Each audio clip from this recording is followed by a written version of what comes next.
Tenants in South St. Louis are looking for new homes after a massive raid. St. Louis police say they carried out one of the largest search warrants in recent years after multiple complaints and violent crime. This all happening at the Concord Apartments in the Marine Villa neighborhood.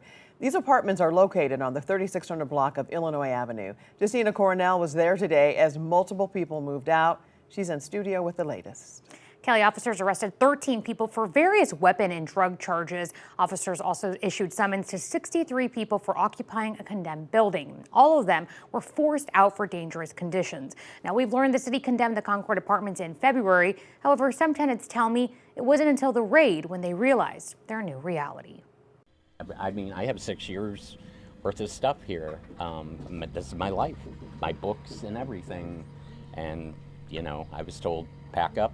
Go. Jason Dankel was woken up by loud bangs on the door. And then they came rushing in, cussing and screaming, and then had rifles with laser scopes pointed at my chest while I was halfway in my wheelchair. He didn't ignore the problems, but the Concord Apartments was home. And in minutes, he was forced out. And then they came and informed us that the building had been condemned and we were all going to get citations, to wait in line for the citations, and then we would have 5 to 10 minutes to gather our belongings and leave. Thursday morning, the raid led to multiple arrests for weapon and drug charges.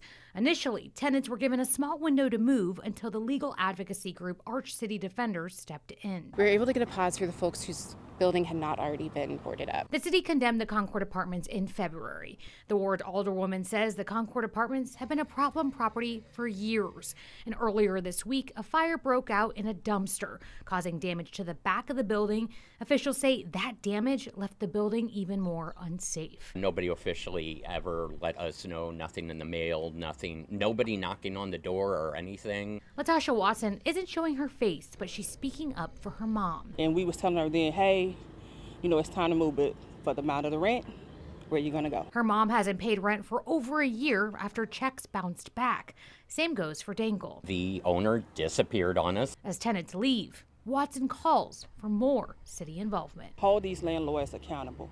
If it was a nuisance property, you should have reached out to the landlord, even hold him accountable for all the things that was going on here. Now, we also reached out to the owner multiple times, but we have not heard back yet. Police say that owner is out of the country. A city spokesperson tells me the Department of Human Services team was on site sharing information on how to apply for a fund that helps renters who are forced to relocate.